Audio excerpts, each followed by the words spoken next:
I'm really pleased to be part of your meeting tonight and doing this presentation. Excuse me. Um, yeah, I've been fishing in Rocky Mountain mostly for the last 22 years or so. I was in Oregon for a short time, but before that, I fished and hiked up there a lot too. So I'm especially familiar with this side of the park, a little bit less so than the other side, although I have both fished and guided on the west side as well. So I'm going to share my screen here with my presentation, and hopefully that will that transition to that will go well. We'll see here. Yes, and Dick, you might suggest that everybody mute themselves. Yeah, that's probably a good idea. And if that doesn't work out, as co-host, you may just be able to mute us all. Well, people can use chat to ask any questions as we go along, and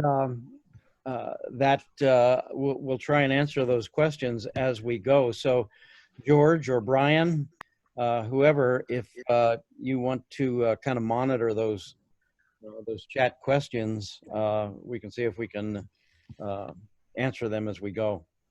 And so, Dick, would you like to know about the questions as they come up, or should we wait until the end and then go through them? Why don't we do them as we go? All righty. So if everybody looks, typically at the bottom of the screen, there's a little bubble called chat. And if you could send a chat to everyone so that way we can all see it. Right.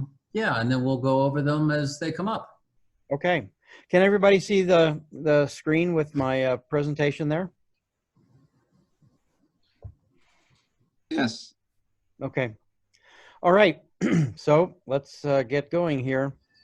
Rocky Mountain National Park, busy in the summer, of course. It's actually pretty busy all year round, but a little bit less this year because of the reason we're having a Zoom meeting tonight because of the pandemic. So timed entry reservations are required. They are in 2-hour windows. Once you're in, you can stay in. I guess they'd probably kick you out if you tried to sleep in your car or something. Entries are limited to approximately 60% of recent past average attendance, which means about 14,000 people a day. The link to get a reservation is on the Rocky Mountain National Park website. And just so you know, if you do get a reservation, they do not accept cash. So you will need to pay your entry fee by credit card unless you have a park pass, which is either, you know, the national park pass or a specific Rocky Mountain National Park pass. And for those of us who are over 62, you can get a lifetime pass for 80 bucks, I think is the current price. Pretty handy. All right, I'm gonna give you some information up front about the park itself and how it got to be a park, a little bit about the geology of the park and so forth, and the eco zones before we start to talk about fish, because I think a lot of this information is unknown to you. Rocky Mountain National Park was the 10th national park to be created in 1915. And it is in 2019, it was the third most visited national park behind only Great Smoky Mountain and Grand Canyon. So if you can believe it, we get more visitors than Yellowstone, which just amazes me. We had over 4 million visitors in 2019, almost 4.5 million, but luckily for us, only 2 to 3% fish.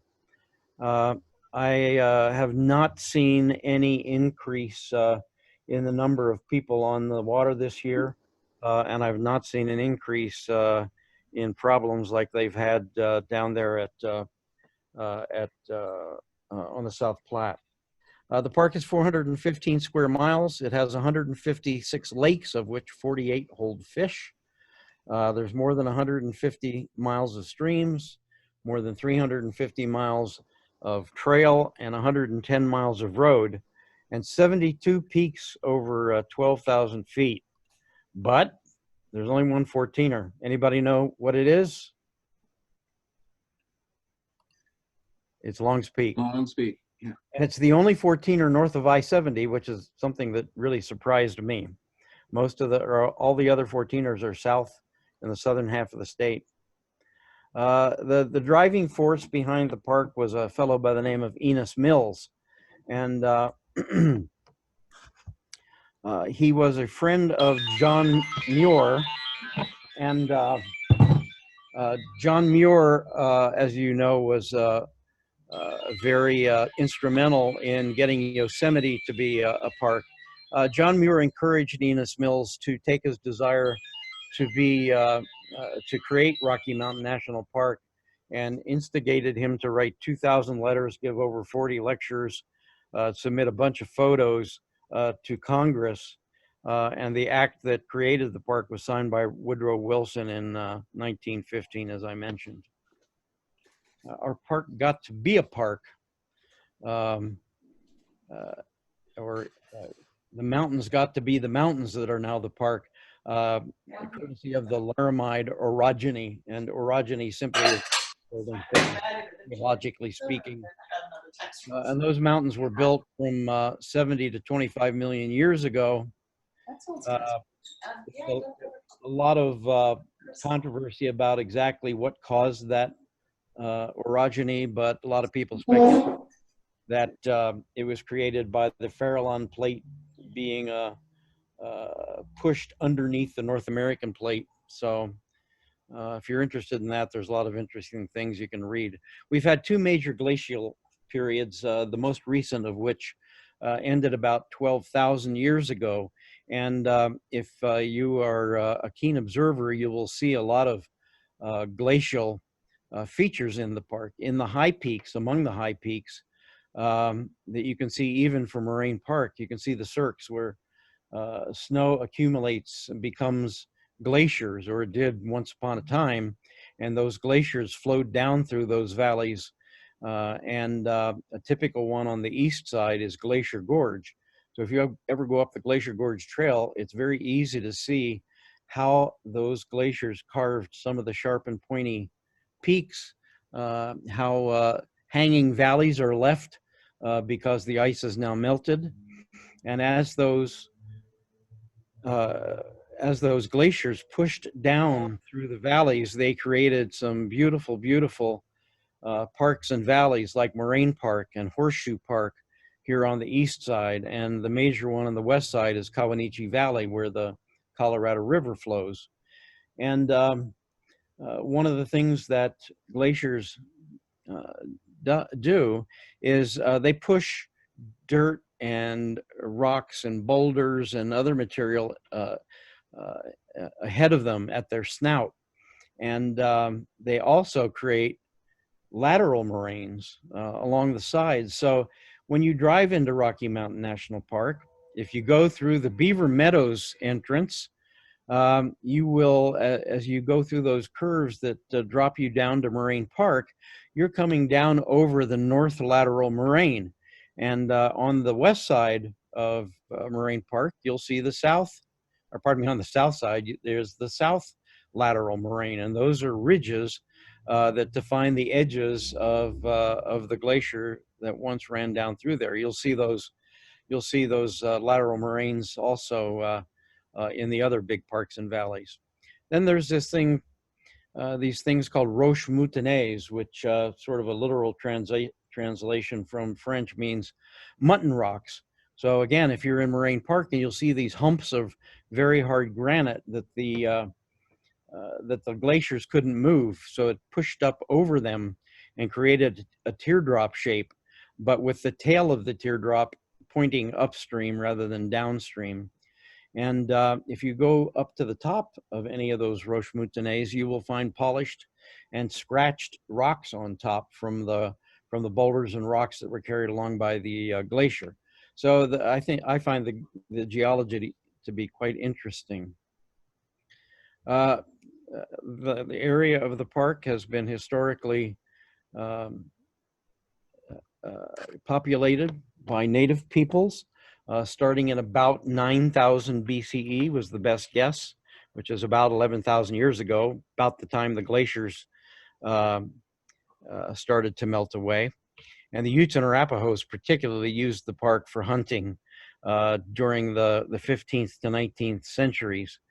And according to an archaeologist I was talking with one day, he said, if you know where to look, there's still a lot of evidence. And of course, they don't publicize it, but there are trails, the most visible of which is the trail along Trail Ridge Road. That's how it got its name. And there are pottery shards, wiki-up sites where homes were, temporary homes were created, much like teepees, and tools and points have been found up there.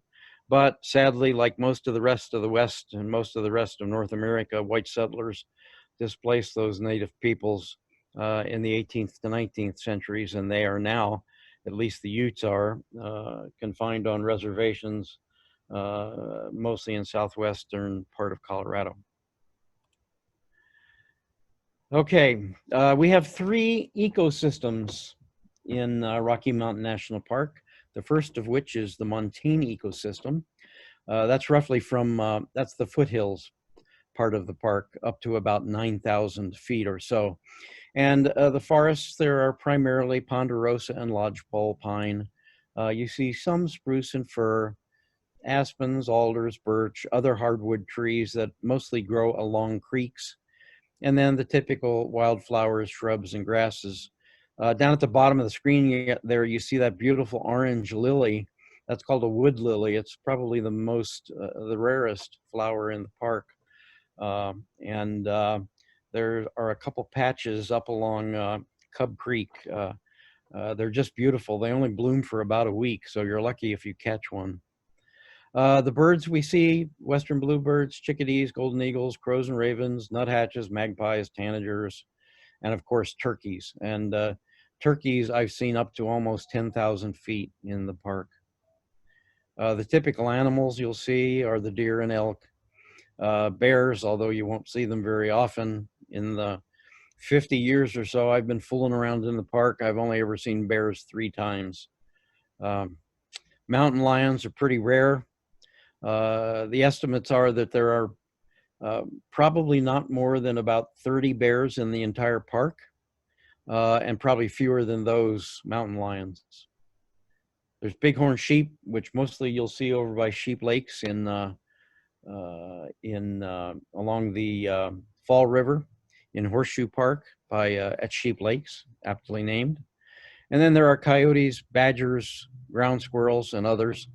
I will tell you a quick story about coyotes. I had a client on a guide trip one time. We were driving down into Moraine Park, and he told me that he would love to see a coyote. And we do see them now and again. Well, as luck would have it, we did see one.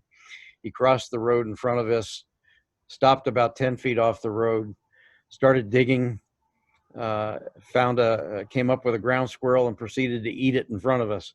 So it was like being in a Disney movie. It was pretty cool stuff. Okay, and then we move up to the Subalpine Ecosystem, which runs approximately from where the Montane Ecosystem ends up to where the Tundra starts at about 11,000 feet, the tree line. And so you're going to see mostly spruce and fir, a fair amount of aspen as well, a little bit of lodgepole, and then limber pines and pennant trees. Pennant trees are those trees you see along, especially you see them along Trail Ridge Road, that only have branches on one side because the prevailing wind prevents branches from growing on the windward side. Krummholz is a German word that simply means crooked wood or bent wood. And those are the trees like in the photograph there that are bent over by the wind, don't typically have many branches, and only grow fairly close to the ground. In terms of birds, a lot of the same ones we have at lower altitudes, but we also see Steller's jays, those beautiful blue jays, the nutcrackers, the gray, so-called camp robbers, dusky grouse, siskins, which are little birds similar to finches, and the fun ravens. And animals, much of many of the same ones that we have at lower altitudes, but also this is where you see minks and otters. Marmots, of course. Marmots are also up on the tundra, and snowshoe hares and mink. And minks are actually fairly common in the park. I haven't seen any yet this year, but typically you do. And then in the tundra, you don't see trees. You may see some low-growing willows, but all the plants are very low-growing, like moss campion, the little pink flowers there in the picture, the forget-me-nots, the blue flowers, sedges, a type of related to grass, dwarf clovers, sunflowers, old man of the mountain type sunflowers that grow not very tall. And in terms of birds, even fewer than at lower altitudes. Ptarmigan are the birds that turn white in the wintertime. You see a few falcons and finches, that's about it. And the animals, bighorns, elk, especially in the summertime, you'll see bull elk herds up on the tundra, grazing up there. The boys hang out together and the girls hang out together in separate groups before the rut starts in the fall. Pine martens, you will see sometimes on the borderline between the alpine and the subalpine zones, pikas, marmots, voles, and mice, and so forth. Okay, let's talk about fish. Okay. Brook trout. They are almost everywhere in streams and lakes in the park, except in the highest lakes. They've mostly been eradicated from the highest lakes in favor of cutthroats. Sprague Lake is a great fishery for brook trout, as are the Big Thompson and Glacier Creek. They are wild fish, wild reproducing fish. That picture there on this slide is a typical spawning male that you'll see in the fall. They get those beautiful orange bellies, their fins darken, their backs darken, their lips and the inside of their mouth turn charcoal gray to black. They are absolutely beautiful. Brook trout, as you may know, are native to eastern North America and across the Great Lakes. Eastern North America, roughly from Georgia up through Labrador in Canada. Rainbows, almost the rarest fish in the park. Pardon me, Dick, we got a question. Sure. There were 3 locations for finding brookies. Would you repeat the 3 locations? Probably one of the best fisheries for brook trout is Sprague Lake. It's a lake on along Bear Lake Road, and they grow to some size in there, maybe 10 to 12 inches, which is pretty good size for a brook trout around here. Let me see if I can figure out how to go back here. Yeah, let's do this. But in addition to that, they are in almost every single stream you can find in the park. So they're the absolutely most common fish in the park. Most of them are fairly small, 6 to 8 inches or smaller. Occasionally you'll catch one 8 to 10 inches. And those are very nice species. That's a great example if you catch one that big.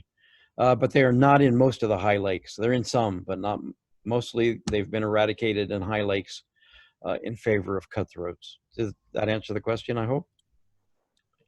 Well, I hope it does. And just reminding everyone that if you have a question, go ahead and throw it into the group chat, direct it to everyone. I'll spot it, and I'll relay it to Dick. Okay, thank you. Like I said, the rainbow trout is almost the rarest fish in the park, exceeded in rarity only by cutthroats. They are primarily in Glacier Creek. You will catch them fairly regularly in Glacier Creek. Glacier Creek follows Bear Lake Road most of the way. It is not always visible along the road because in places it's down in a steep little valley. But you will find rainbows there, and in that picture, that was a young friend of mine who caught that very nice rainbow. And notice how dark it is. very pretty fish. You find a very few on the Big Thompson up near the pool. The pool is about halfway from the Fern Lake trailhead up to Fern Lake, and it is literally what it says. It's a big pool, and it is the place where the trail goes away from the Big Thompson and where Forest Canyon starts. Again, the rainbow trout in the park are wild, but not native. Rainbow trout are native to the west slope of the Sierras, from roughly Santa Barbara up through Alaska and around on in the Kamchatka Peninsula of eastern Russia along the Pacific coast there. Brown trout. Brown trout are lovely, lovely fish. And I see my logo in the upper left corner covered that fish. That picture of that fish in the upper left corner that's obscured by the logo is a 23-inch brown I caught in a small creek in the park, the biggest fish I've ever caught in the park, and without a doubt the biggest fish I'm sure that I will ever catch in the park. He lived for a long time in a beaver pond that blew out, so I feel fortunate to have caught him. Brown trout are also very common in the park. They're just about everywhere on the east side in Glacier Creek, Big Thompson, and in Sprague Lake. As far as I know, that Sprague Lake is the only lake that holds brown trout. They get big in Sprague Lake. I saw a guy catch a 26-incher in Sprague Lake one time. So they can get pretty big. On the west side, they're in Colorado River, North Inlet Creek, East Inlet Creek, and just about anywhere else. Lower end of Tonahutu Creek, they're in there too. And again, wild but not native. Brown trout are native to Western Europe and the British Isles. And for those old timers among us here, you may remember it was very, very common when I moved out here in the late 50s with my family, and in the 60s, you would often hear people call brown trout German browns. And less commonly, you would hear them call them Loch Lomans, or Loch Levens, rather, Loch Levens. And those were simply descriptors of, German browns from Western Europe, Loch Leven browns from Scotland, because that's where our brown trout come from. Cutthroats, the fish we love the most, cutthroat trout. They are in the upper Big Thompson above the Fern Lake trailhead. You start encountering them about a half a mile up from the Fern Lake trailhead. The one in the picture there happened to come out of the alluvial fan on its way down to Fall River. So I didn't list Fall River there, but you do find a few in Fall River over by the alluvial fan. There are cutthroats only in the Roaring River, and I haven't been up to the Roaring River since the flood of 2013. I have heard that it was pretty well blown out. It's the one stream in the park that got hurt really badly by the 2013 floods. And I haven't talked to anybody who's been up there either. So if anybody on this call or on this meeting has been up to the Roaring River and knows anything about cutthroats up there, I would love to hear about it, either on chat, or you can get in touch with me. I have my email address at the end here. We have, and most of the high altitude lakes, as I referred to earlier, have been planted back into the highest altitude lakes, Loch Vale, Mills Lake, Lake Nanita. Just about every lake at high altitude has greenback cutthroats in it, or cutthroats of some form. We have primarily greenback cutthroats on the east side of the divide, and we have Colorado River cutthroats on the west side of the divide, and Yellowstone cutthroats are in Lake Hiaha, obviously not a native fish. Lake Hiaha is up near Dream Lake above Bear Lake. Easy to get to. I hear is hard to fish because it has so many big boulders along the sides. And Haiaha, reputedly in the Ute language, means big rocks. Don't know if that's apocryphal or not, but Colorado River and greenback cutthroats are the only trout native to Rocky Mountain National Park, and they are probably, truth be told, hybrids of the two. In the past, there were many stocking programs done not only by government agencies, but by individuals and private hatcheries who dumped all kinds of fish all over the place, not only in Rocky Mountain National Park, but all over Colorado. And there were attempts to establish populations of Atlantic salmon in the park once upon a time. They also tried to introduce smallmouth bass in the park at one time. So if you go back and look at your history about stocking programs, CTU has information about that. You'll find that stocking practices were a disaster all over the country. And so that's why most of our Colorado River and greenback cutthroat populations are hybrids. That's why we're so lucky that pure strains were found down in Bear Creek west of Colorado Springs, and have been able to develop populations, thriving populations of them in Zimmerman Lake up on along Highway 14, along the Pooter, and also in many other streams here on the eastern side of the park, or eastern side of the divide. Other fish in the park, there are suckers and sculpins. That sucker is a typical red-sided sucker that exists in the park. People often mistake them for rainbow trout when they see them in pools, but there are, like I said, aside from Glacier Creek, no rainbows in most of the park. They are native fish. It's illegal to kill them. And in most of Colorado, it's illegal to kill suckers or sculpins. Because they are native fish, and most of them are protected. So what gear do you need for up there? Well, 2 to 4 weights are best for streams, and you want a short rod. Under 8 feet is better. Many of the streams have overhanging trees and branches, not necessarily full arches over the creek, but enough to get in your way. And being able to roll cast is a real virtue in the park because back casts will often get you in trouble. If you like to fish lakes, as many people do, a 4 or 5 weight is a better choice.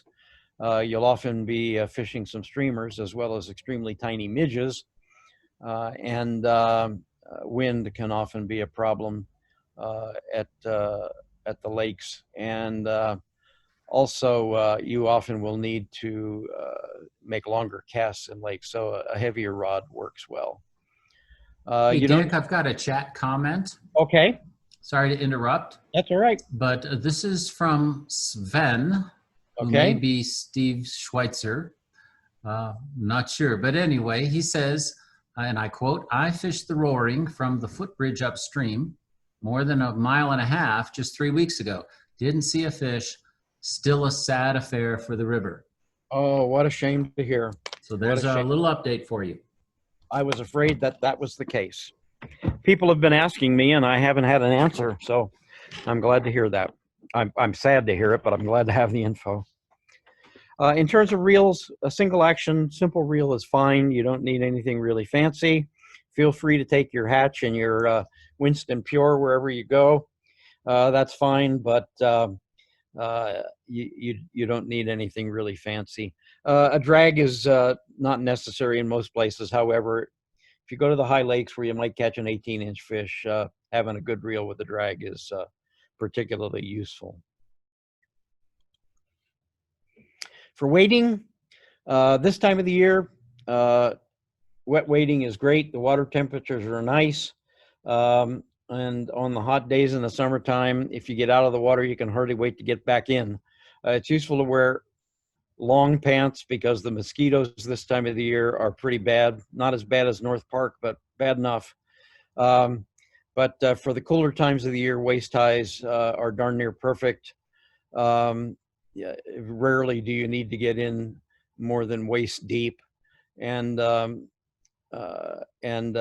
chest highs are great when it's cooler out to help keep it a little bit warmer. And if you like to backpack and want to take waders with you, I know Orvis has come out with a pair of very lightweight packable waders. But quick dry pants will serve you pretty well in the summertime anywhere. In terms of carrying your stuff, a vest is sort of the traditional carry everything, including the kitchen sink, which is why I have given it up and forced myself to use a fanny pack or a sling pack, because it makes you take less stuff with you. And I've gotten in the habit of, I carry 3 fly boxes basically, or 4 really. I keep 1 nymph box, 2 dry fly tacky boxes, and a small box of hoppers and stuff like that, bigger flies and a few streamers, just in case. And I've got it in the habit, when I get back from a trip, I take all my fly boxes in the house and I fill them back up with the flies that I've tied over the winter, or in some cases that I've tied the day before. And then chest pack is actually a great solution for the park, because the flies that work up there are so predictable. And I'll get into that in a minute. You don't really need to take much. You can take a box and your other basic stuff, and you're good to go with that. Leaders, 6 to 7.5 foot leaders are just fine for streams. I fish either a 4X or 5X leader with typically 5X mono. Tip it most of the time. Once in a while, you might find you need to go down to 6X or 7X on lakes when you're fishing the really tiny, the really tiny midges. But in lakes, you might want to get up to something heavier, 3 or 4 for the bigger fish you're going to catch up there. Fluorocarbon is great for nymphing and streamers, whether you're on streams or lakes. Otherwise, mono is your choice. Most of the fish you're going to catch in the park are going to be 6 to 14, 15 inches at the most on a good brown, other than lakes. So let's talk flies. Excuse me, Dick. Yes. A gear question. Yes. This is from Jared, Okay. asking, what is your recommendation on how to clean boots between different rivers and lakes to prevent transferring anything from location to location? Okay, great question, Jared. Excuse me. Within the park, you basically have 2 drainages. On the east side, you have the Big Thompson drainage, which eventually ends up in the South Platte, of course. And on the west side, you have the Colorado River. And all those streams over there flow into Colorado River system. So if you fish exclusively on the east side, or primarily on the east side, you don't need to worry about transferring bad stuff, because you're always in the same drainage. Glacier Creek and the Big Thompson being the primary feeders, or primary streams, I should say. And so you're, they all have the same bug life. They all have, and to the best of my knowledge, we have no invasive species in the park. However, if you're going to go to the park after fishing somewhere else, you do need to make sure your gear is good and clean. Number one thing is get all the dirt, mud, and plant material off your boots and waders. Disinfect them. The best disinfecting method is to put your stuff in the freezer overnight. Put it in a trash bag, put it in the freezer. That will kill anything. Alternatively, you can spray your gear with a 50-50 mix of 409 degreaser or 10% bleach solution. Those will also kill stuff. The hardest one to kill is the New Zealand mud snail, or pardon me.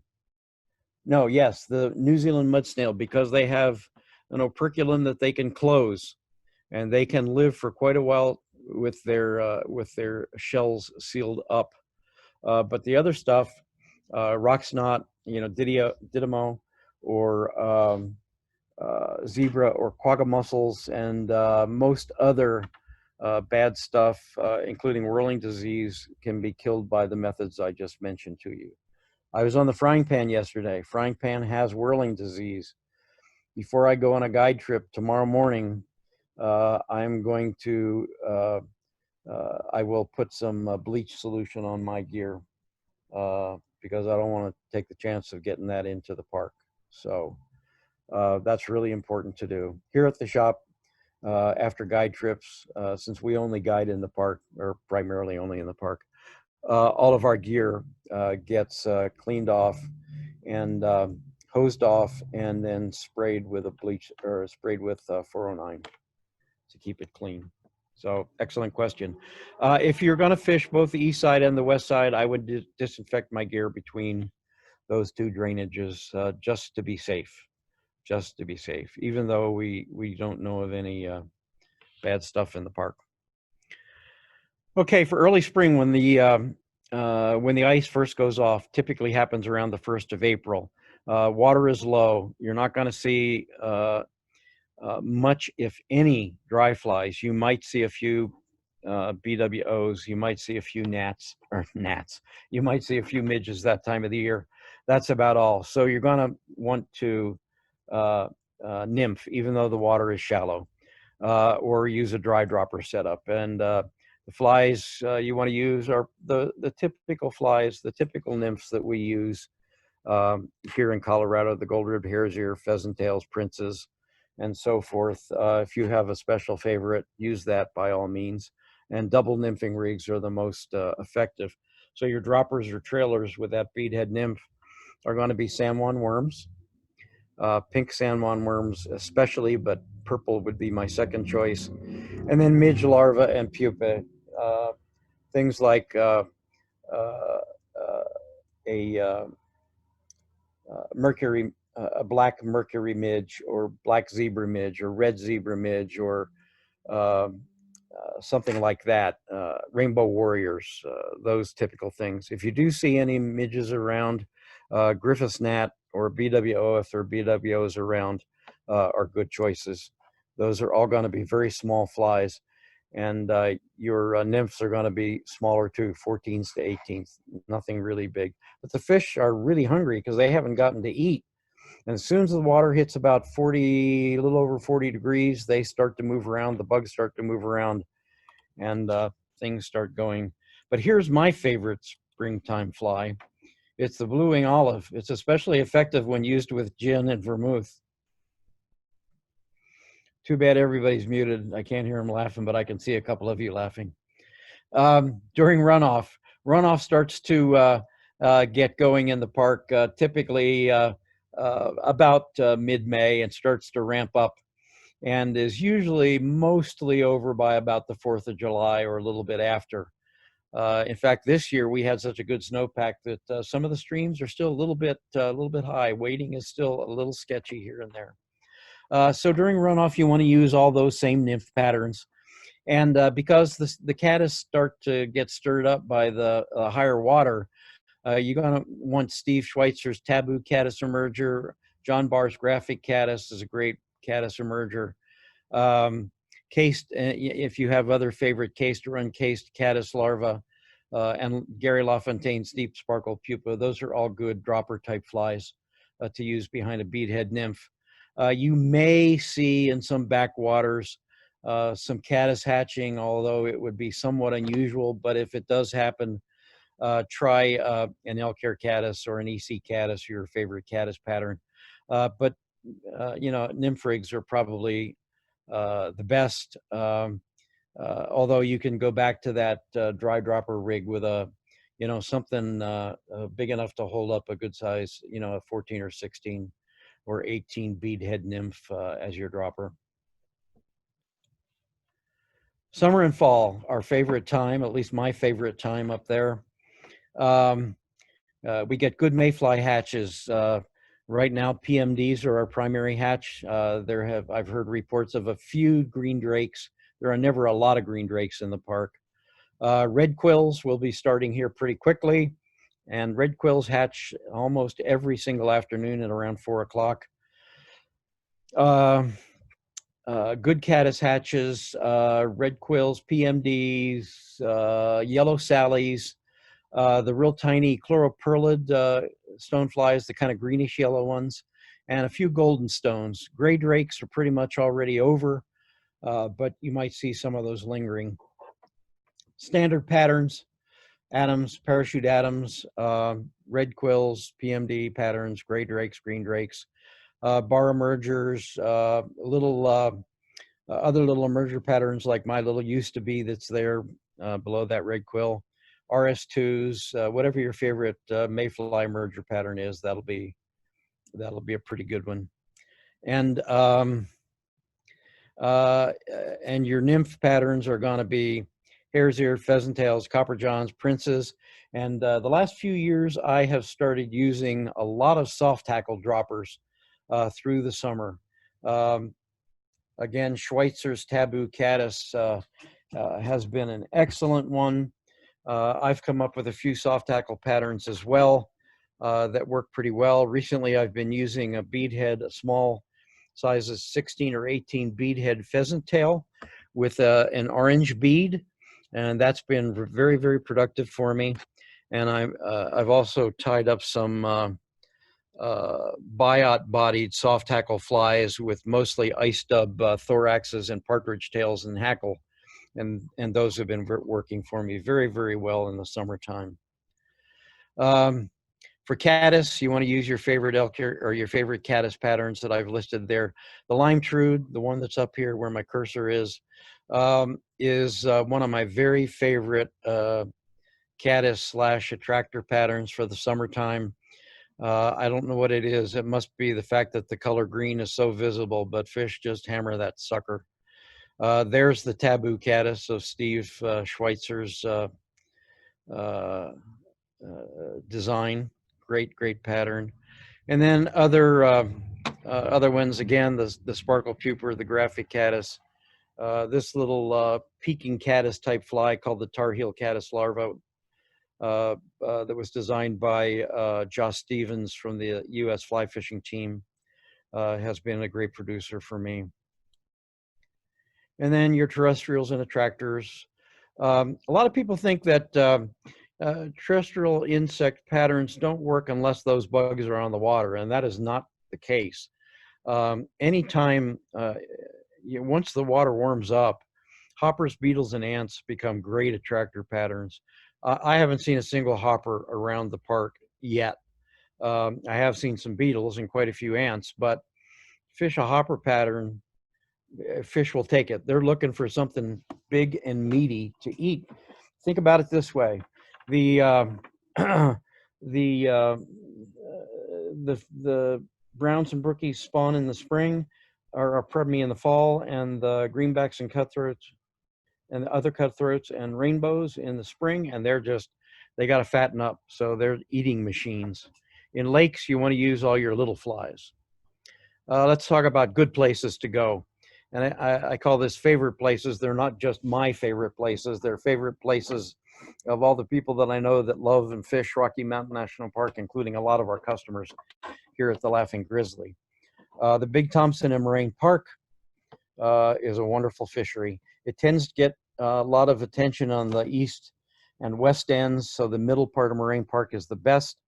Friends of mine who have fished up there at night have caught browns, believe it or not, over 30 inches out of Moraine Park.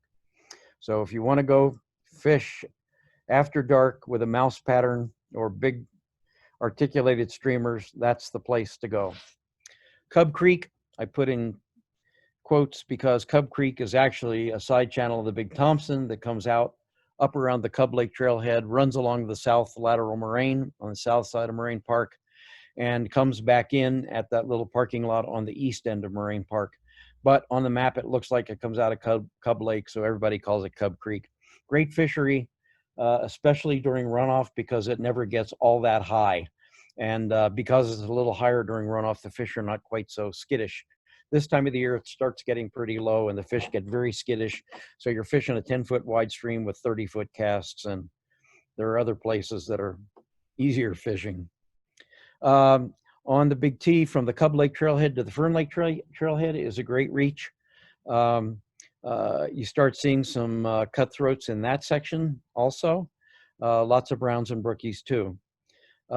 All along the Fern Lake Trail, all the way up to the pool is great fishing, and you will encounter more and more cutthroats as you go up through there. Lower Forest Canyon, that's the stretch of Forest Canyon just above the pool. Fairly easy access. Don't go there by yourself. There's no trail. You're basically in the river all the way up. If you got hurt up there, you would probably die up there. Or at least you wouldn't be found, or your body wouldn't be found until the next fisherman comes along. So also Upper Forest Canyon, accessible only from Trail Ridge Road. It's a long way down and a long way back. And again, you don't go there by yourself.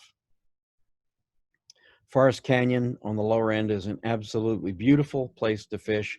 And on the lower end has browns and brookies, but the further you go, it becomes all cutthroats. Great fun. Glacier Creek, several sections there. Big T confluence to the Tuxedo Picnic area, then from Tuxedo Picnic area up, then up and down below the road that goes into Glacier Basin Campground. Is another very easy to wade and nice productive stretch. There's a beautiful stretch from roughly Sprague Lake that runs along Sprague Lake, just down the hill from Sprague. Beautiful, beautiful place. Whoops, let me go back. And then above Bierstadt Lake parking lot, you go, the parking lot is on the right-hand side of the road. So you want to go,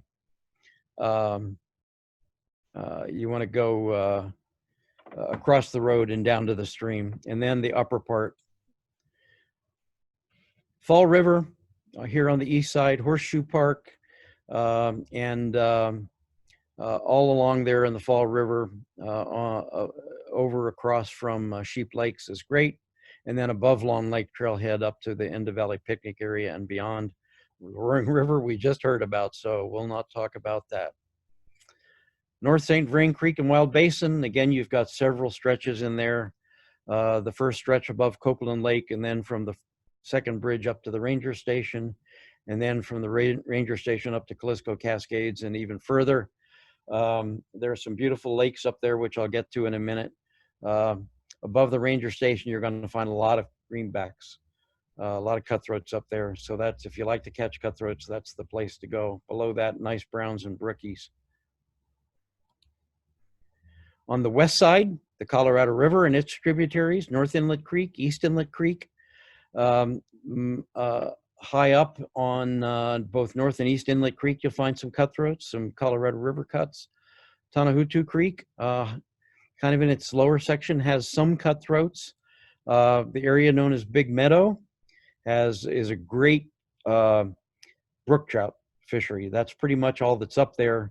There are just scads of them. You can have 100 fish day easily. Laputa Pass Creek, which is the outlet creek of Long Draw Reservoir. You access that from the, you need to go into on Long Draw Road, and you access it from the Corral Creek Trail.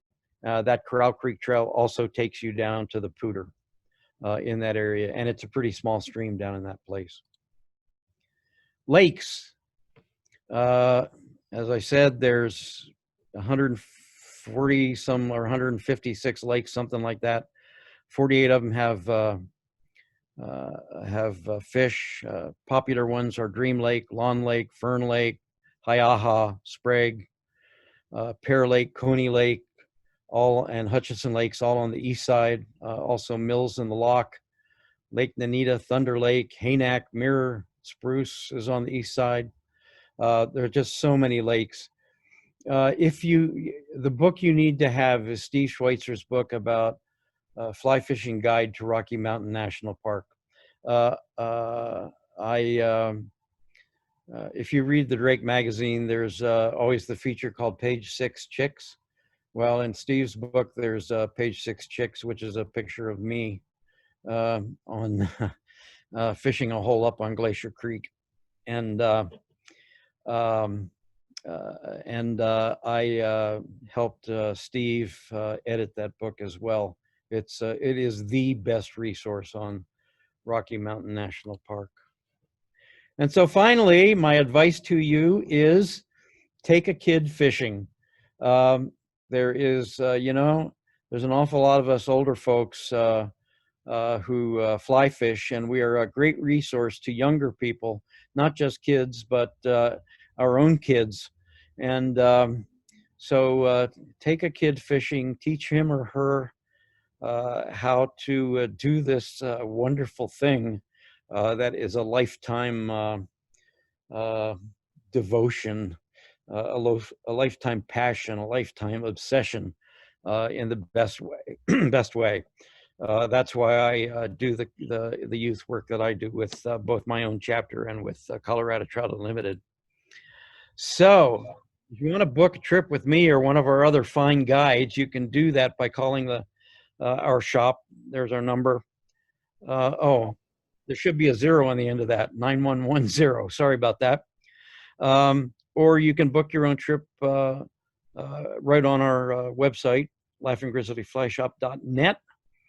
And I have aside from my own personal Facebook page, I have a Facebook page called Fish Biz, where I have posted some fly tying videos or links to fly tying videos that are on YouTube as well. And I've kind of taken a break from posting those through the summer because I'm too busy, but I will do some more this fall. So I would be happy to answer any chat questions if any come up here. You can message me there on my Fish Biz site. You can get in touch with me at the Laughing Grizzly. I'm almost always there. So that's my story.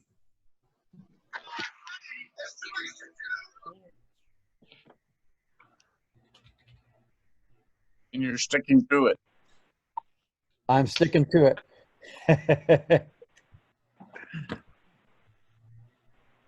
Okay. There we go.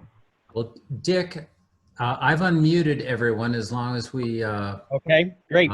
Mind our P's and Q's, we can go ahead and ask some questions if anyone has questions, if they'd rather not do the chat. All right. It's good to see some of the people I know here, like Jerry Finn and Richard Polotsky and Brian, and I'm sure there were some other. Barb Sheedlow I know was on here, if she may still be, and some others. So thank you to all of you for attending tonight. Thank you. It was very good. Hey, Dick, Excellent presentation, Dick. Thank you. we had a question from Cindy about any place to fish you might recommend on the Big Thompson and Estes Park in the Drake area. Yes, you know, I would say anywhere above from the handicap access point up is pretty good.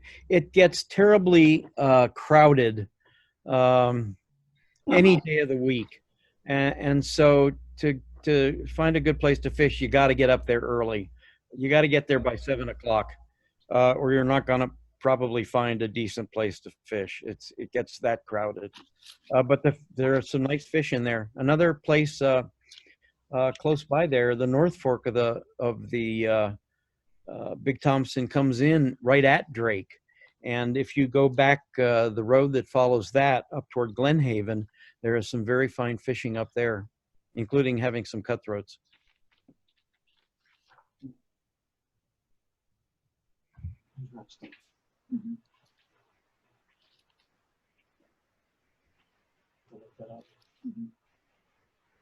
Well, Dick, thank you so much. It was a great presentation. As I chatted, I really loved the history and the geology presentation. That was wonderful.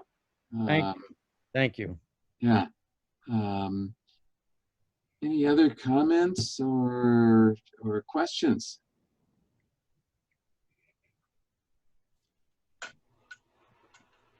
Okay. Well, we call There is it a a chat. night. There is a chat question up from Brian Okay, Roberts. Okay. Oh, I see 15 chats there. Whoa, okay, lots. Okay. Oh, let it go. I can't see them personally, but Okay, on the big T between the Fern Lake Trailhead and the pool, are there only cutthroats? no, there's browns, brookies, and cutthroats, and there are some pretty good sized browns up to 15, 16 inches in there. You'll catch an occasional brookie in there, maybe 10 or 11 inches.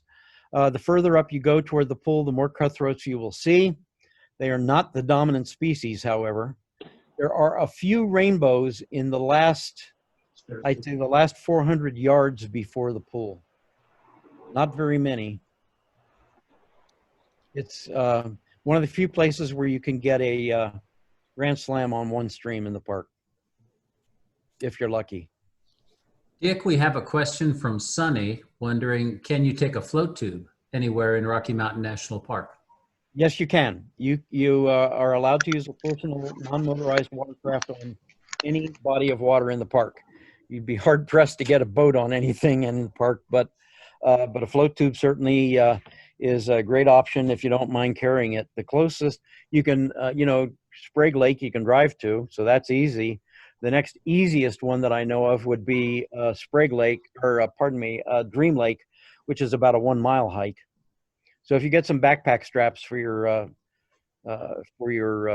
float tube, that's a good option. Yeah, I've put a pontoon on Sprague.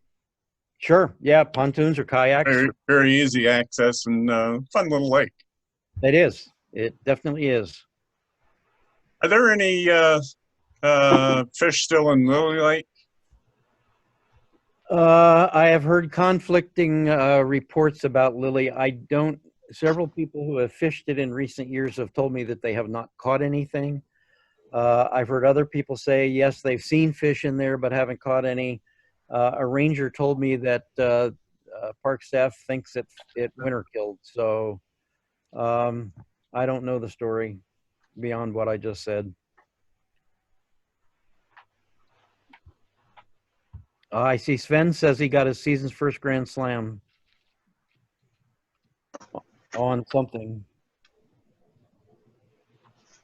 So with the restricted park admittance, is it easier now to drive Bear Lake and not have to do the bus?